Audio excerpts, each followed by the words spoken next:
गुजरात में सरकार की मेहरबानी से बाहर आए सभी सरकारी दरिंदे फिर सलाखों के पीछे जाएंगे।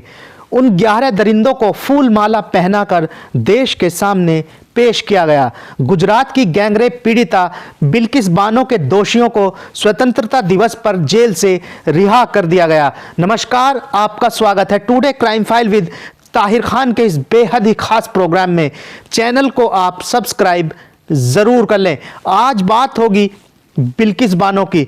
गुजरात में विधानसभा चुनाव होना था, उसके पहले ही सभी 11 दोषियों को जेल से रिहा कर दिया गया।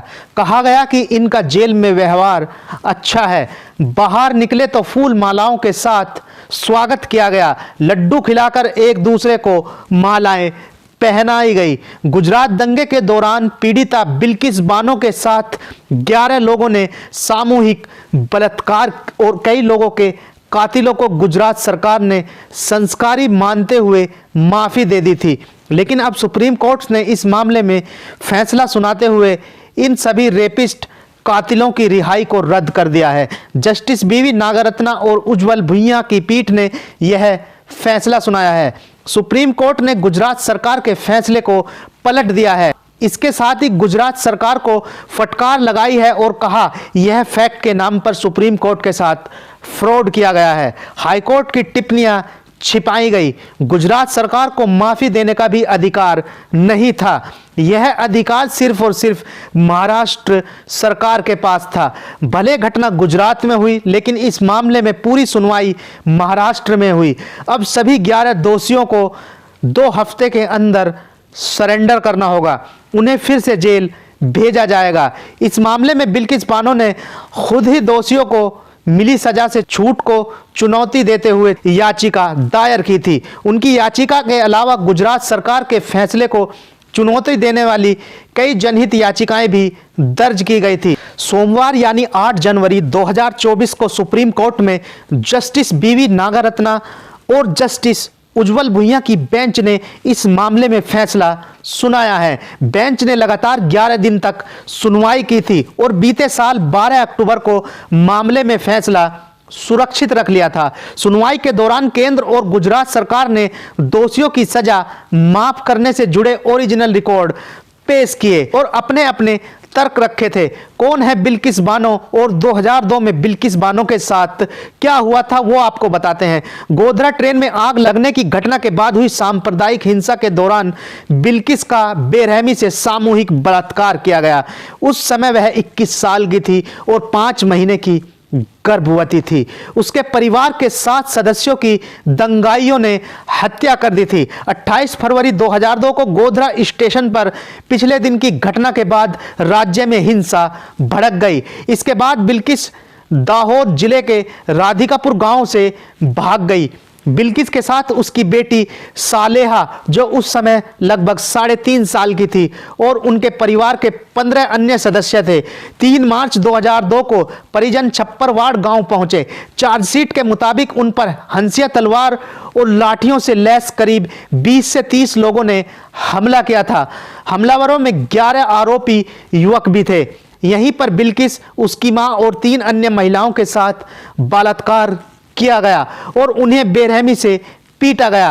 राधिकापुर गांव के मुसलमानों के 17 सदस्यीय समूह में से 8 मृत पाए गए और 6 लापता थे। हमले में केवल बिल्किस, एक आदमी और एक 3 साल का बच्चा बच गया था। बलात्कार के बाद कम से कम 3 घंटे तक बिल्किस बेहोश रही।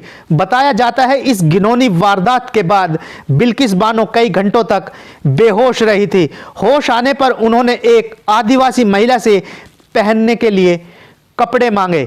इसके बाद एक होमगार्ड की मदद से बिल्किस बानो ने लिमखेड़ा थाने में शिकायत दर्ज कराई थी। पुलिस कांस्टेबल सोमा भाई गोरी ने शिकायत दर्ज की थी। बाद में सोमा भाई गोरी को दोषियों को बचाने के आरोप में 3 साल की सजा दी गई थी। बिल्किस बानो को गोधरा रिलीफ कैंप में रखा गया था। इसके बाद अस्पताल में उनका मेडिकल टेस्ट कराया गया था। बिल्किस बानो का मामला राष्ट्रीय मानवाधिकार आयोग पहुंचा और फिर सुप्रीम कोर्ट ने मामले में सीबीआई जांच का आदेश दिया था, जिसने सीबीआई के अनुसार भौतिक तथ्यों को दबाया और उसकी शिकायत का एक विकृत और छोटा संस्करण लिखा। सीबीआई ने अपनी जांच में क्या कुछ पाया था वो आपको बताते हैं। सीबीआई ने अपनी जांच में पाया कि आरोपी को बचाने के लिए पोस्टमार्टम सही से नहीं किया गया था। सीबीआई जांचकर्ताओं ने हमले में मारे गए लोगों के शव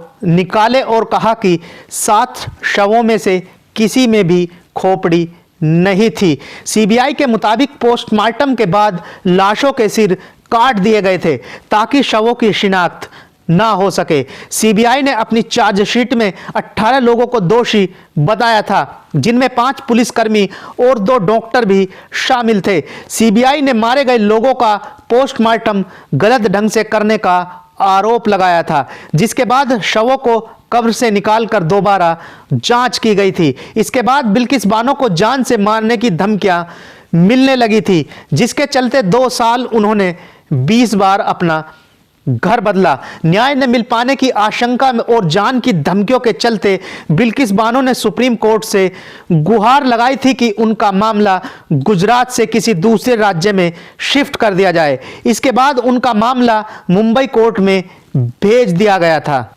मामले में सुनवाई कैसे धीरे धीरे आगे बढ़ी वो आपको बताते हैं। बिल्किस बानो को जान से मारने की धमकी मिलने के बाद मुकदमे को गुजरात से बाहर यानी महाराष्ट्र ले जाया गया। मुंबई की अदालत में 6 पुलिस अधिकारियों और 1 सरकारी डॉक्टर सहित 19 लोगों के खिलाफ आरोप दायर किए गए थे। जनवरी 2008 में एक विशेष अदालत ने 11 आरोपियों को बिल्किस बानो बलात्कार मामले में दोषी ठहराया। कोर्ट ने सभी 11 दोषियों को उम्र कैद की सजा सुनाई। हेड कांस्टेबल को आरोपी को बचाने के लिए गलत रिकॉर्ड बनाने का दोषी ठहराया गया था। इसी के साथ अदालत ने सबूतों के अभाव में 7 लोगों को बरी कर दिया था। सुनवाई के दौरान एक व्यक्ति की मौत हो गई थी।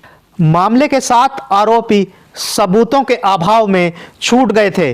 11 दोषियों को 2008 में सीबीआई की विशेष अदालत ने उम्र कैद की सजा सुनाई थी। सीबीआई ने कहा था कि जसवंत नाई, गोविंद नाई और नरेश कुमार मोडडिया ने बिल्किस बानो का रेप किया और शैलेश भट्ट ने बिल्किस की बच्ची सलेहा का सिर जमीन पर पटक कर उसे मार डाला। बाकी दोषियों को रेप और हत्या का दोषी बताया गया था। गुजरात सरकार ने बिल्किस बानो को 5 लाख रुपए का मुआवजा दिया था। 2019 में सुप्रीम कोर्ट ने गुजरात सरकार को आदेश दिया था कि वह बिल्किस बानो को 2 हफ्ते के भीतर 50 लाख रुपए मुआवजा, घर और सरकारी नौकरी दे। तो अभी के लिए बस इतना ही। आप रहिएगा होशियार, खबरदार। आपके साथ हुए जुर्म के साथ आप डटकर लड़िए, उसका मुकाबला कीजिए, कानूनी सहारा लीजिए, हार मत मानिए। जुर्म जब होता है बेपर्दा तो छिप नहीं पाती अपराध की कड़ियां। यदि आपने चैनल को अभी तक सब्सक्राइब ना किया हो तो प्लीज आप चैनल को सब्सक्राइब कर दें। नमस्कार, जय हिंद।